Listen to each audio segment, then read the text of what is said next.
Yeah, the release of Nnamdi KANU will end insecurity in the southeastern region of the country, says by Ifeanyi Uba.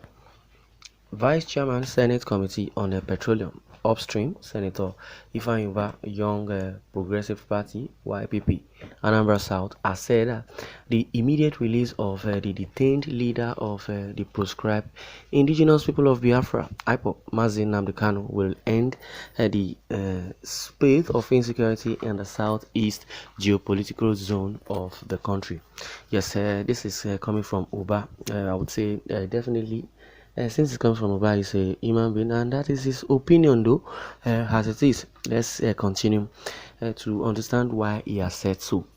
Senator Ifeanyi Uba, who is the candidate of YPP in the November 6, 2021 Anambra State gubernatorial election, he urged the federal government to critically examine the issues surrounding the arrest and detention of Mazi Nnamdi KANU. Ifeanyi Uba, who spoke during his engagement with Ndi Anambra businessmen at the Alaba International Market in Lagos, said that the team had robust discussions and exchanges of ideas on the various issues surrounding the development of the Southeast. In a statement in Abuja by Senator Patrick Ifeanyi Uba campaign organization, Honorable Carmen Chuks Ogbonna said, and also read the campaign train of the Senator Dr. Patrick Ifeanyi Uba campaign organization yesterday morning in continuation of its sensitization and engagement with Ndi Anambra in Lagos, visited Alaba International Market and was welcomed by the leadership of the market led by the president. The team had a robust discussion and exchange of ideas on the various issues surrounding the Southeast development, especially with regard to the upcoming elections in Anambra State. Well, to also dispute the fact that Ifeanyi Uba said if they release Nnamdi KANU, there will be peace, randomly in southeastern part of the country because the insecurity would end. I would say that's a blasphemy and that's a lie from the pit of hell.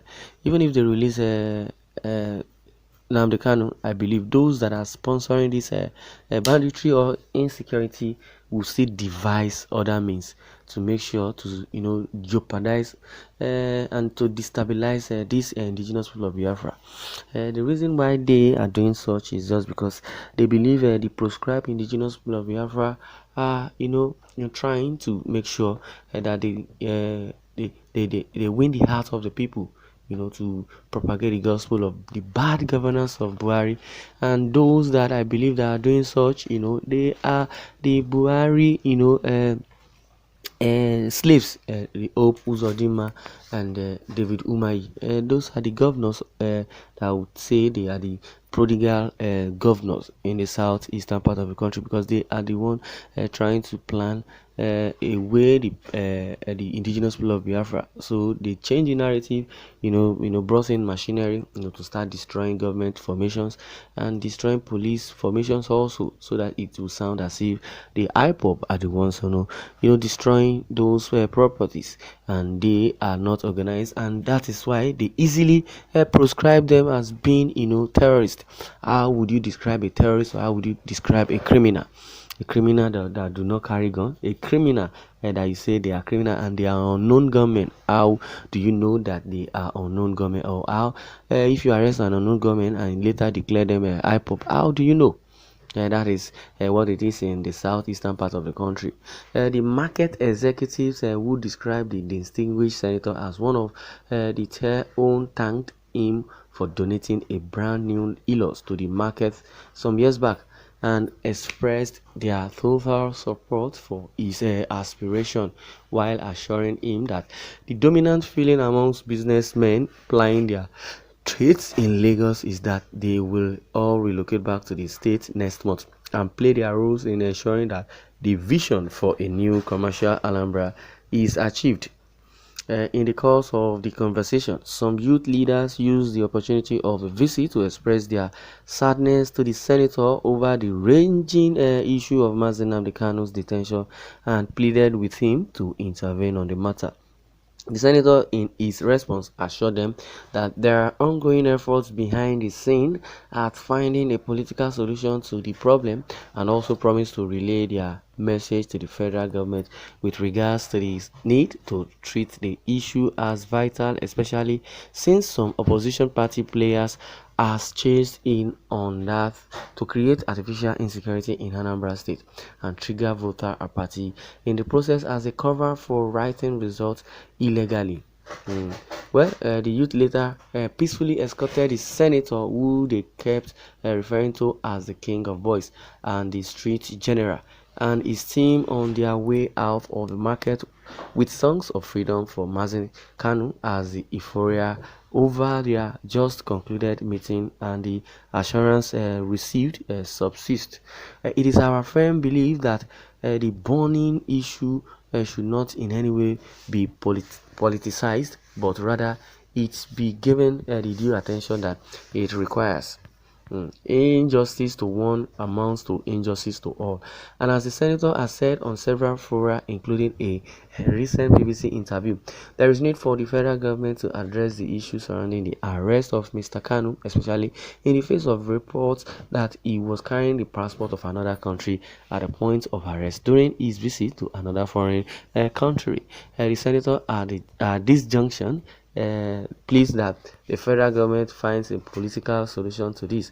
It is her firm belief that if this is done, the present insecurity in Anambra State will come to an abrupt end, as the politically sponsored bandit killings, people under these guys, will have no further excuse at their disposal. The Lagos Town Hall meeting were rounded up last night with a dinner party hosted for the senator by some selected stakeholders and members of the Anambra business community, including some market leaders, executives of some social clubs, and some members of the Anambra Progressives and Development Union. Yes, this is what it is, and you've listened and you really understand what this person is saying. Well, I believe maybe this man is trying to be politically correct, or he's just playing along with these so-called Anambra people. As a senator, what has he done? To the issue on ground, because I believe he's an Igbo man. So according to what the slogan says, that injustice for one is injustice for all. Then if Nnamdi KANU was arrested and indicted also, put behind bars without any, justification, it really shows that those that call themselves the Senate, is it because election is coming closer, and that's why they are trying to lure those people to come and vote and telling them what they want to hear. So after which they have voted for him, after if he has emerged the winner, he will just turn his back at them and face other way around, because he has used them to win election. But as it is, why has he not come out all this while to venture his support for Nnamdi KANU?